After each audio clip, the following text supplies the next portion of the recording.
business in Nigeria. So I'm bringing on in no distant time a professor of business administration.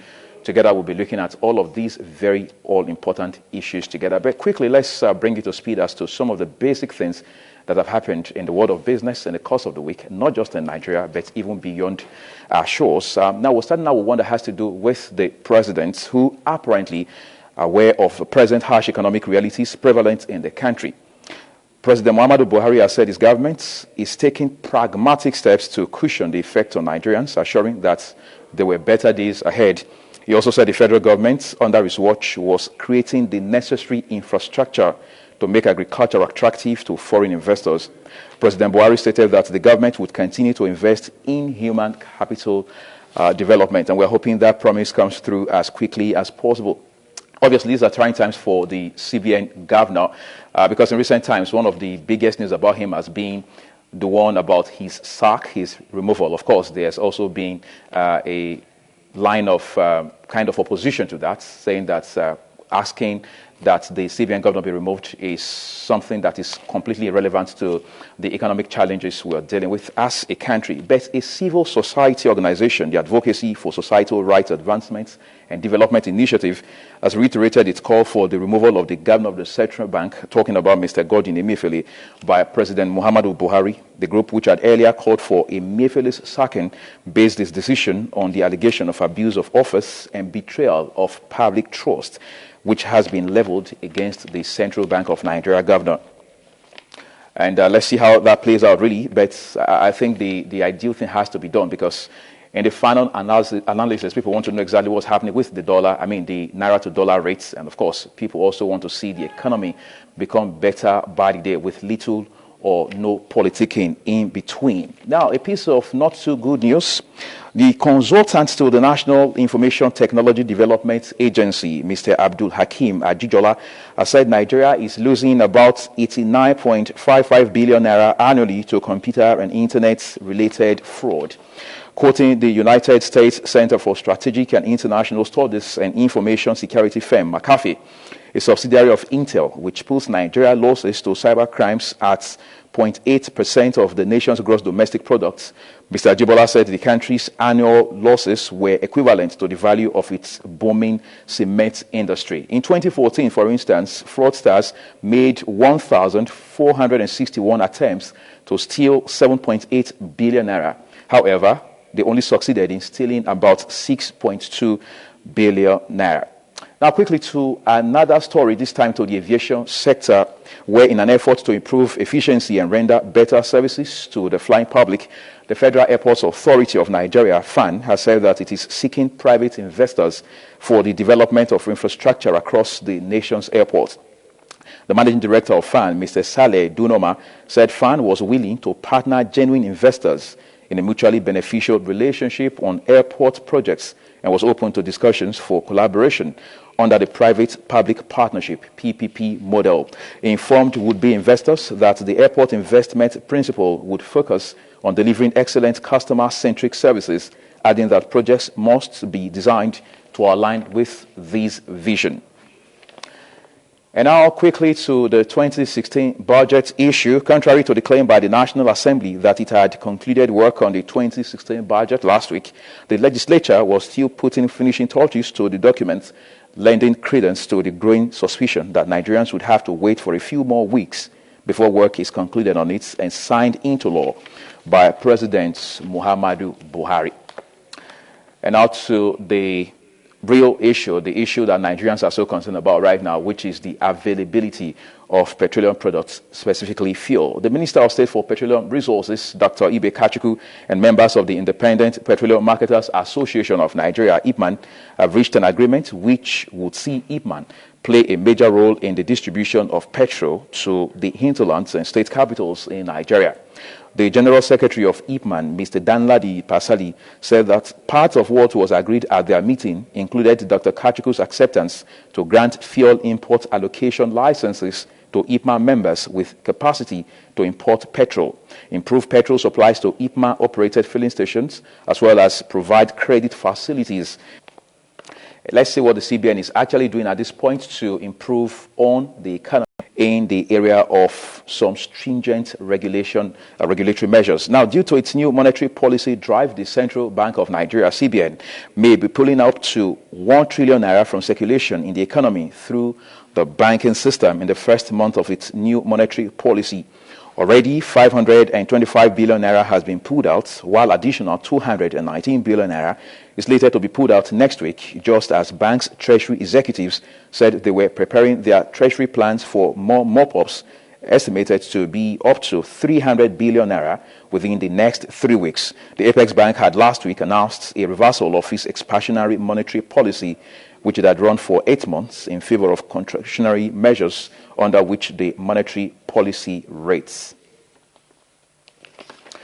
And now let's see what it's like looking at the relationship between Nigeria and China in the area of crude exports. Nigeria saw its share of China's crude oil imports shrink by 7.5% last year as the world's largest energy consumer reduced its import of Nigerian crude to 10.56 million barrels. Data from the Nigerian National Petroleum Corporation, NNPC, showed that China's crude import from Nigeria stood at 11.41 million barrels in 2014. The Economic and Commercial Counselor of the Chinese Embassy in Nigeria, Mr. Zhao Lingxiang, said his country had earlier in March said it was seeking more crude oil exports from Nigeria in spite of the recent changes in oil prices. And now let's see stories beyond our shores. Amnesty International says workers in Qatar renovating a 2022 World Cup stadium have suffered human rights abuses 2 years after the tournament organizers drafted worker welfare standards in the wake of criticism. In the report released just yesterday, Amnesty says dozens of construction workers from Nepal and India were charged recruitment fees by agents in their home countries, housed in squalid accommodation, and barred from leaving the country by employers in Qatar who confiscated their passports. The head of Qatar's Supreme Committee for Delivery and Legacy, which is responsible for the delivery of all tournament-related infrastructure, said Amnesty had identified challenges in worker conditions and Doha was working to reduce those kinds of abuses, which he said occur on construction sites all over the world. And now to England, where Prime Minister David Cameron had faced a new economic and political challenge just a Wednesday after the Indian owner of much of Britain's steel industry said it could no longer swallow the large losses being generated by its plants and will try to sell them. The owner of the plants, Tata Steel, has been squeezed by cheap imports of Chinese steel into Europe, and its announcement suggested that if no buyer could be found, it would consider closing them, endangering at least 15,000 jobs. The British steel industry's woes have been caused in part by the European Union's inability to agree on higher tariffs on Chinese steel, making the fate of the Tata plants another flashpoint in Mr. Cameron's campaign to persuade his country to vote to remain in the bloc in a referendum on June 23. That's a wrap on the news aspects of business this week. Take a look at the feature we have for you on the show today. We'll be back with our discussions. We're not necessarily involved in this kind of judgment ourselves, but we recognise the phenomenon in our society well enough. The more someone earns, the more they're likely to be admired by strangers and perceived as interesting and exciting. Respect appears all too often to be directly awarded according to earnings. And in a related move, if you don't have much economic endorsement, it can be hard for your character or views to be taken seriously. It's not a mystery that this relationship got established, because there are so many conspicuous cases where we find a genuine link between talent, effort, skill, contribution, and income. The most impressive examples involve brilliant surgeons, the authors of Matilda and Harry Potter, or the team behind the development of graphene. All these geniuses had a lot of talent, they made a lot of money, and their contributions are terrific. They make the connections between a high income and virtue seem right and natural. But turn to the pages of economics textbooks and a very different, far less emotive account of wages emerges. Economics states that wages are determined not by social contribution, but by the number of people able and willing to do a given job that others want done. If there are lots of people able to complete the task, you won't need to offer very much money to get their labour. And if there are very few people able to do the job, you'll have to pay a lot more. But note that there is no room to judge the worth of the work being done.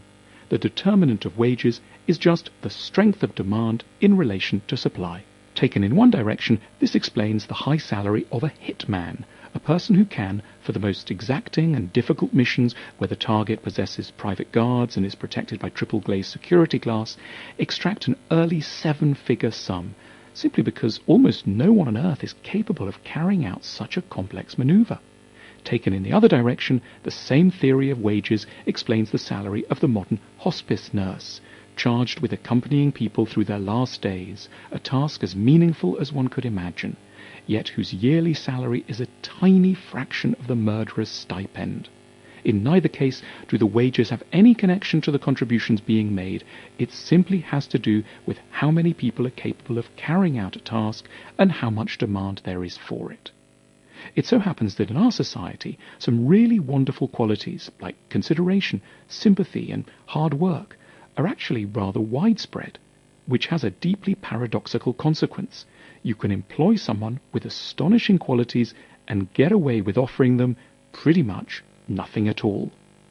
The whole economic system can seem entirely lacking in justice, and our minds rebel against the gross violation of the principles of fairness. If we should then scan the horizon in the hope of finding some answers that can lessen the pain. In the history of the West, there have been 2 huge intellectual attempts to resolve the impression of injustice in wages. The first is Christianity, a doctrine which has insisted that a person's worth is to be determined in an entirely different sense to the financial. After death, a person's soul will be weighed by God, and his or her true merits perfectly rewarded for eternity. Wages can't change here on earth, but the meaning of the wage will, in the eyes of Christianity, be altered, and the humiliation of poverty should hence lose some of its bitter sting. The other huge attempt to introduce justice was Marxism. Karl Marx's work argued for a new world in which workers would for the first time be rewarded according to the worth of their contributions to society. So down would go the wages of the hitmen, casino owners, and mining tycoons, and up would go the wages of the nurse and the farmer. Communism would return justice to incomes. In their own day, these seemed like very impressive solutions, yet for different reasons, they're not in any way things we can now put our hopes on. The current economic order is pretty firmly established and is not about to change any time soon. But the hopes remain for some way of dealing with the disjuncture between wages and contribution.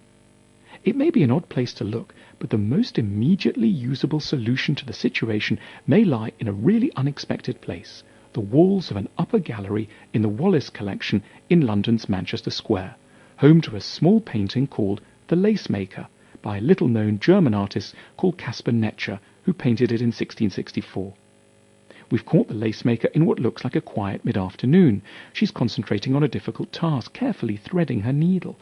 It will take her around 5 hours to make just 1 square centimetre. Her eyes will tire. She'll make something dazzling and moving, an externalization of the best sides of her nature. And yet her reward for the exquisite craftsmanship will be a few pennies at best. Lace-making was a major industry for women in the 17th and 18th centuries, but as it happens, it was also one of the lowest paid, for a stubborn, unbudgeable reason we're coming now to understand. Lots of people could do this work. Interestingly, many artists were drawn to paint lace makers at their task. These artists had no hopes of reforming how lace makers got paid, but they had an ambition to change the lives of lace makers nevertheless. They wanted to use art to alter the status of these lace makers. By directing viewers to the intelligence and dignity of the craft of lace making, they hoped to redeem the social standing of this economically slighted class.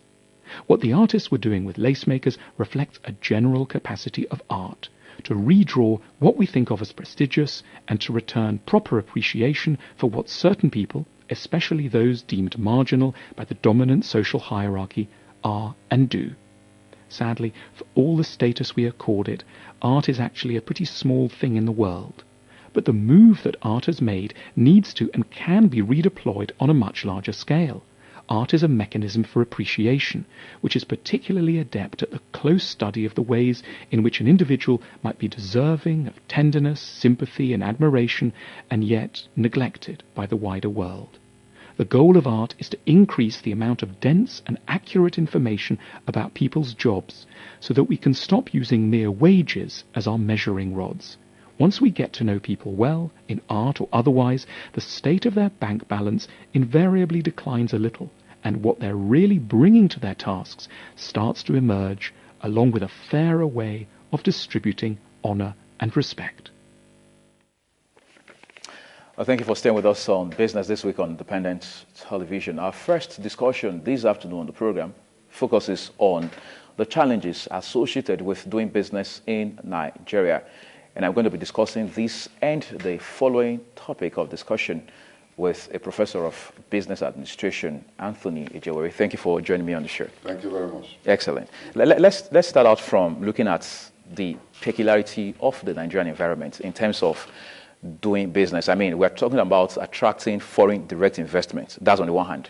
But how about people who are already on the ground here? They've got brilliant business ideas, but it becomes a challenge to even roll out those ideas, for example. What exactly are we dealing with as a country? Well, it's most unfortunate that there are a lot of Nigerians, like you rightly said, who have business ideas, but the opportunity to really showcase what they can do is not there. And there are a lot of number of factors responsible for this. We have the government have a major role to play, especially in creating the enabling environment for businesses to thrive. And how would they achieve that? Now, what is their policy in terms of development? Are they encouraging individuals to get finance or loans to carry out their businesses? Do they have the basic infrastructure in place? At the moment, before the present administration took over power, PS power, electricity supply was about to the tune of 4,050 megawatts. But as at last week, it has come down to about 2,500 megawatts. Now, and it's on record that the country needs about 10 to 12,000 megawatts for light, for power to stabilize. But that is not happening. So in such a scenario, how do you expect businesses to thrive? We are looking at, for example, artisans, who are the mainstream of development, because they are more in number. In fact, they constitute about 60% of individuals who are trying to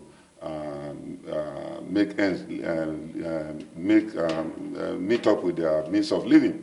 And so if the mainstream of the economy is in the hands of artisans and what have you, and they cannot get ordinary power to power their businesses, then we are in trouble. And so that is why you see, for example, even in the present fear crisis, discover that many businesses have collapsed. Why? Because in the absence of power, you expect that individuals should be able to run their generator, which is even additional cost to the cost of production. But that is also not happening. So we have a case of what I would call economic frustration there in the eyes of these business people. So then we are now looking, then we now go further to corporate bodies. It's even worse, to the extent that they are running their big generators, and the cost of running their big generators, by the time they add it to the cost of production, total cost of production, then in line, side by side with competition with foreign products, then of course they are going to have problems selling their goods. And so, by so doing, we are saying government has not lived up to its expectation.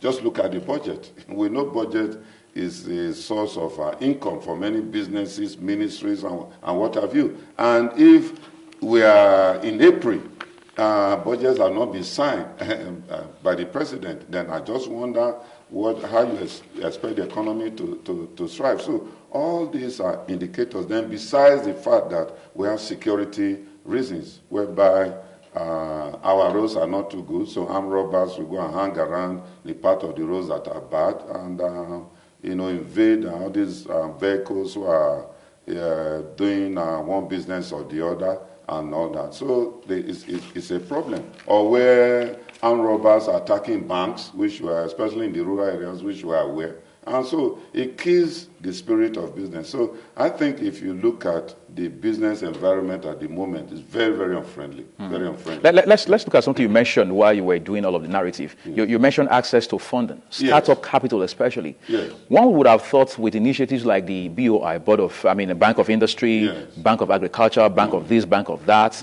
we would have had all of these effects cushioned. Yes. But we don't seem to be seeing a lot of progress along that line. No. I've also missed it there. How many small-scale business people, are boasted and tap their hands on their chest that, oh, we got money from Bank of Industry, we got money from one of these top government banks. It's not there. But rather, they are looking at organizations like LAPO, because now the operations are all over the country. And the type of loan they give out is mainly for small scale. And they have been doing wonderfully well. So I think, and not just that alone, they also go to some of these other private people who... No, we're not trying to be specific about banks, but what we're saying is it not possible to run all of these government-owned banks, so to speak, like the BOI, Bank of Agriculture, and so on and so forth, in such a way that the average Nigerian artisan can access funding for business? That is the problem. You see, that's the point I'm making. You see, the moment you have a situation where the party in power, determine how the financial institutions will function, then there's a problem. Because you don't have experts there. You think we're politicking with this? Yes. Because what happens is that if you belong to party A, the party in power, of course you have access to those funds. The moment you don't belong to that party in power, of course they deny it. It's what you call political patronage. Don't forget that people help the party in power to campaign. Some even made some contributions here and there. And at the end of the day, what do you expect? The dividends from that effort they are putting to put that party in power, of course they will get it. And that is why when board members are being appointed in those government banks, is it opposition party members they appoint? They appoint the members of their political party with one single agenda. Also extend this same goodwill, political goodwill, to our members. So at the end of the day, they give this loan to the wrong people based on political patronage. So that is why you don't see any positive thing coming out of those financial institutions. And at the time when we were talking about diversification, for example, we're looking at agriculture. Of course, in the middle, we're looking at things like fishery, piggery, and so on and so forth. Several initiatives already rolled out by government to ensure that this dream becomes a reality. But of course, experts like yourself are also saying that you can't talk about diversification without actually adopting a model which you will have to follow for the short, medium, and long terms. Exactly. So one is thinking, what is the fate of these young people who want to go into areas like fishery, like piggery, even poultry, for example? What is their fate in a system like this where it's so demanding, you can't get access to funding, exactly, and the whole system required to run a business typically is not available to you. Mentioned roads, for instance. What's the place of infrastructure in all of this? My brother, it's a shame. It's a shame in the sense that, look, I think any politicians that are worth being a politician, when I say worth being a politician, you see, you have told the people during your campaign that you want to create employment, you want to make sure people have access to funds, you want to make sure that dividends of democracy, they get it, and so on and so forth. Unemployed people, you want to give each unemployed person about 5,000 naira, about 2 million of them, and all that and all that. All those are political gimmicks.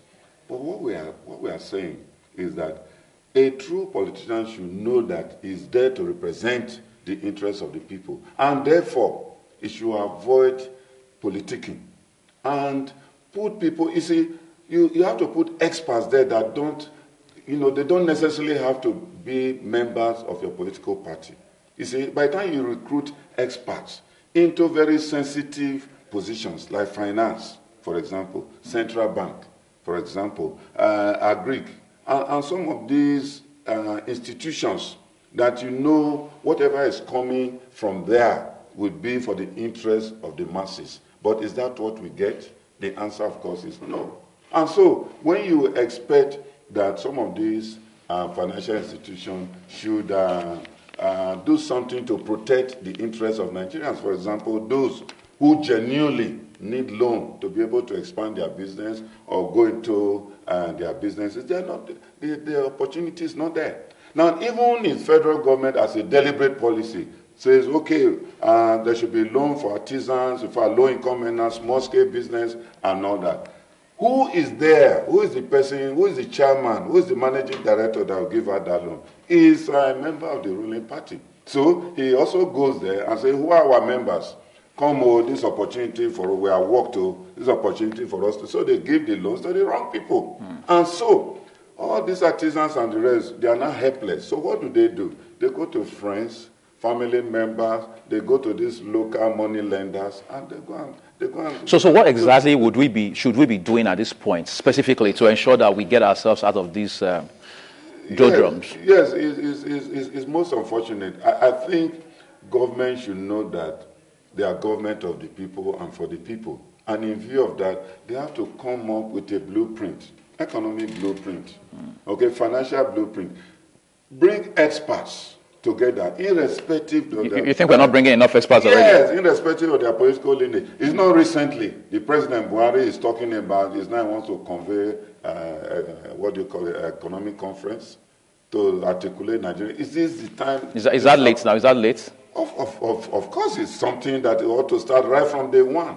Right from day one, you ought to convey. It's because of the noise all over the whole place that what is happening? What is happening? Like Olubomi Okoje said, Archbishop in Lagos, he said, look, this administration should not run the economy as a personal property. They should run it as a Nigerian project and ensure that the masses, Nigerian masses that are suffering, they should come up with economic policy that will favor the masses. You see, so that is why they ought to bring, economic experts. Bring in labor, just like what they did in the Constitutional Conference.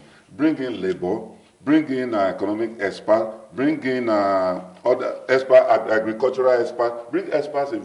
Let them come together, articulate, and come up with a policy that will favor those who are interested in business. In fact, the common man, and things will change. Why are they having problem at here? It's because of that. Instead of them deal with the problem head on with those stakeholders. They were dealing with the wrong people. You see, this idea of, I hate this idea of, instead of you to look for solution to a problem, you go, the whole world come, past administration is my is my problem, the cause of my problem. Then where is the so-called change we are talking about? A change means what you have met that is not right. You want to change it for the better. I think that is my simple. So what are some two things we must do now to fix it? Yes. That's what I've just said indirectly, that they have to bring in experts, irrespective of their political leaning. Yes. They have to bring in experts. Let these experts sit down, articulate this problem. Like when you were reading the business news just now, you made a statement that the president said he will not assent to the 2016 budget yet. He wants to take his time, look at it from ministry to ministries. I mean, work of experts. It's not the president's job. No, not the president's job. The only report is the work of experts. The only report to him, they will now advise him. After all, he's not an economist. It's not a business. It's just a ceremonial president, and therefore he should rely on experts' opinion. Okay, and not perhaps. And lastly, on this discussion, how would you say specifically this 2016 budget, when eventually passed or signed by the president into law, will influence the business environment for good? I'm very worried about 2016 budget because if you look at the total figure, you look at recurrent expenditure, 2.2 trillion. If you look at deficit, is 2.2 trillion deficit. Then if you look at capital expenditure, 1.5. So in a country that wants to develop, the capital budget ought to be higher than the current expenditure. Because the capital budget, that is where money is budgeted for development, infrastructure, loan encourage businesses and what have you. In fact, development. So you think we have flouted the standard? Yeah, we flouted it, and you see the deficit. The deficit is heavy. So how do you operate an economy with heavy deficit? If you operate such a budget, the budget is dead on arrival. The budget is dead on arrival. And so that is what we're experiencing. So that is why I said they should remove all this politicking. And for national leader of APC to attack the petroleum minister, then you know there's fire on the mountain. There's a problem. You know, so this idea of if it's not our person, then forget it. No other person in Nigeria can advise or run the country. There's a problem. So I think they should sit down and get experts to really articulate our economic problem and provide solutions to it. In fact, it won't be to the interest of the party. It will be to the interest of the party, because if they provide good economic solution to our problem, then of course Nigerians will say, oh, APC is doing very well. They won't say one person that's not APC member is the one that prescribed it. They'll say the party is doing well. So I think they should start looking at Let's keep our fingers crossed and hope that is done as quickly as possible, so we can begin to see light at the end of the tunnel. I'll be talking with Anthony Jawere. He's a professor of business administration. We're not done. We'll be looking at something equally important, the issue of made in Nigeria goods. We'll take a quick break now to bring you the central bank exchange rates and the prices of commodities. We'll be back with the second discussion.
Thank you for staying with me on Business this week, this wonderful Friday.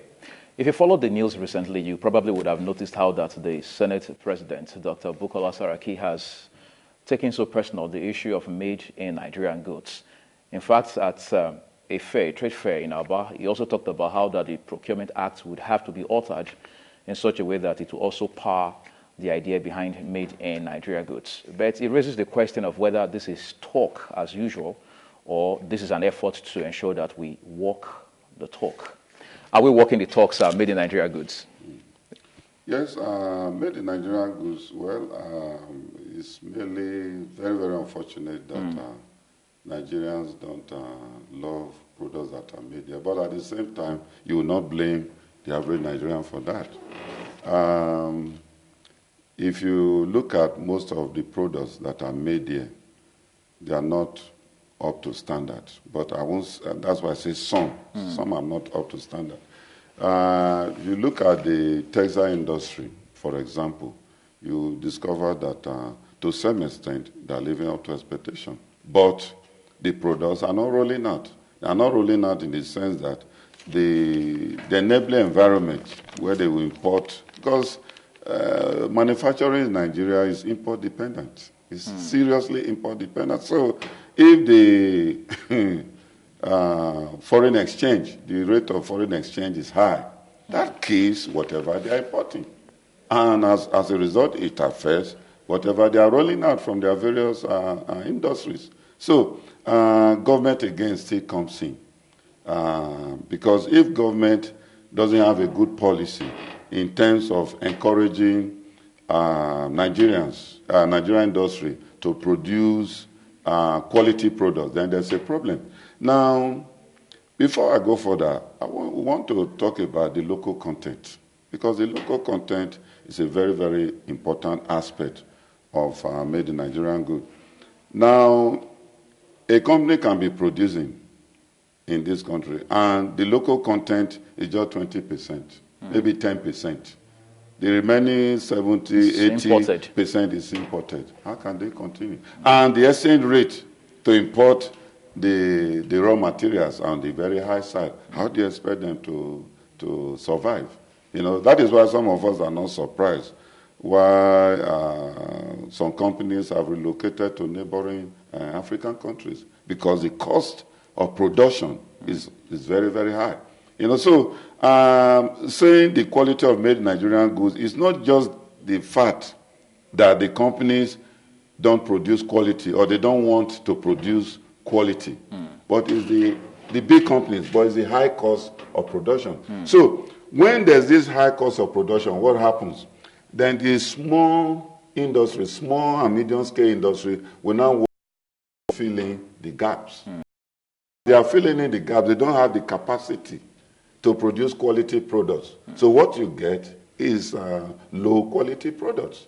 And at the end of the day, it does not favor Nigerians. That is why even in the textile industry, the fashion industry, we discover that the second-hand market, they are thriving.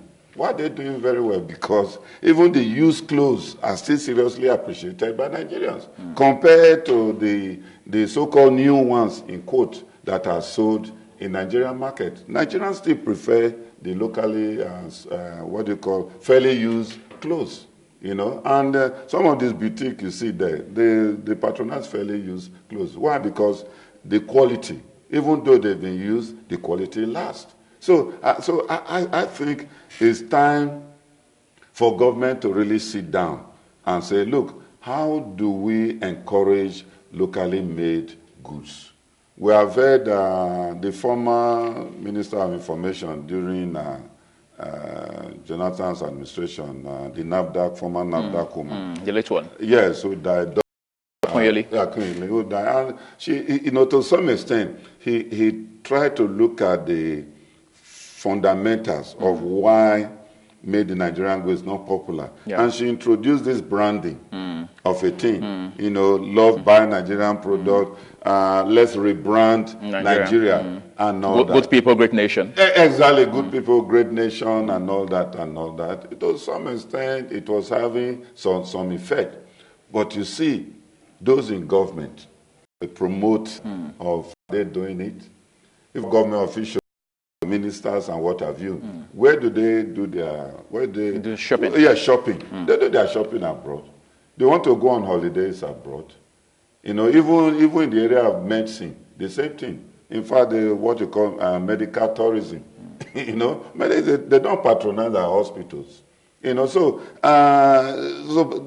by so doing, they are not encouraging. You see, it's when people are buying your goods, you are encouraged to produce more. You are encouraged to go and take loan from banks. When there is demand. So If, for example, the medical tourism, for example, we have hospitals. We have teaching hospitals in Nigeria. Now, stop government as a deliberate policy and say, hey, any treatment by any top government official must be done here. And with the same token, you equipped the Nigerian hospitals with sophisticated equipment. Our doctors are more than qualified, to deal with this. If it's surgery and what have you, we have. Because if you go to countries like Saudi Arabia, even in US, Britain, you have a lot of Nigerians there. Nigerians who left this place, who were trained here. I know of Uniben, who were trained here. They are doing very well in hospitals abroad. So which means their problem is not the knowledge, but the equipment to work with. Sorry, let me bump in on you. You mentioned the local content issue. I think the local content. Retain what? Some of the good. That's the point I was making earlier.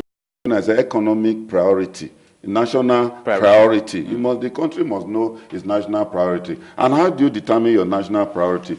Based on the needs of the people. Okay? Now, if your national priority, then of course this procurement act, local content act will be a mirage. Okay? Why? Because if you cannot articulate what your people need, okay, and then the procurement of the day. Especially in the area of policy formulation and the ability to sustain this policy time and to bring about the realization of the big picture, which is a better economy for the country. Thank you for coming. Anthony Ijewere is a 0704 216 0509. ITV